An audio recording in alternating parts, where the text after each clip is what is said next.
রাধে রাধে।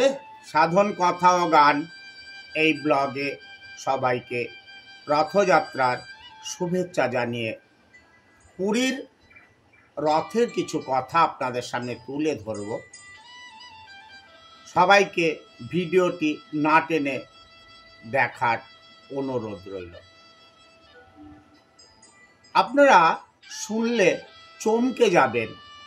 এই যে পুরীর রথটি তৈরি হয়েছে, এর মধ্যে একটিও পেরেক নেই, আর কোনো ফিতেও কিন্তু ব্যবহার করা হয় না।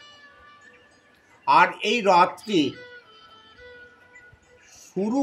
তৈরি করা শুরু হয় অক্ষয় তৃতীয়ার দিন থেকে, এবং শুনলে চমকে যাবেন, এক একটি রথ তৈরি করতে 2 থেকে 3 কোটি টাকা লাগে। তা সেই রথ প্রতিবারই কি হয়, মানব রথের মতো এই অনিত্য মানব রথ যেমন একদিন শেষ হয়ে যাবে, তেমনি উড়িষ্যার রথটিকেও মানব রথের সঙ্গে তুলনা করা হয়।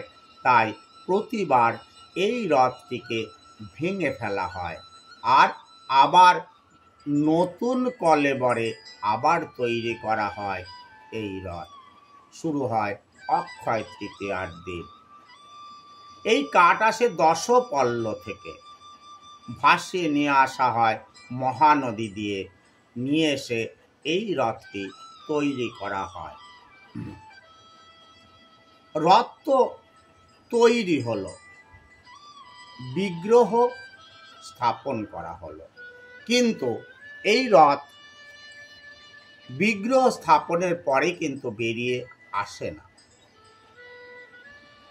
সেখানকার রাজা, উড়িষ্যার রাজা পালকিতে করে আসে, এসে সেখানে পুজো হয়। পুজো যেটি হয় সেটিকে আমরা বলি ছর পহনরা। এই পুজো হওয়ার পরেও কিন্তু রথ চলে না।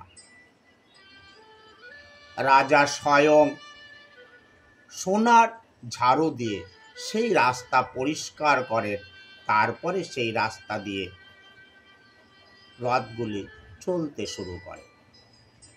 এই রথগুলো আগে কিন্তু 6টি ছিল, 3টি 18 নালার এপারে আর 3টি ছিল ওপারে, কারণ তখন 18 নালার ওপর কোনো ব্রিজ ছিল না। তাই সেই রথে করে পৌঁছায় কোথায়, মাসির বাড়ি, যেটি হচ্ছে ইন্দ্রদুম্ন রাজার স্ত্রী গুন্ডিচা দেবী। সেখানে 7 দিন অবস্থান করেন 3 ভাই বোন।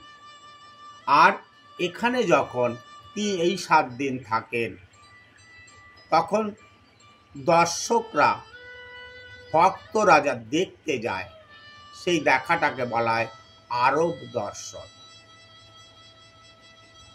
আমরা এই যে রথটি শুরু হয়, এই রথযাত্রার যে দিনটি, এই দিনটি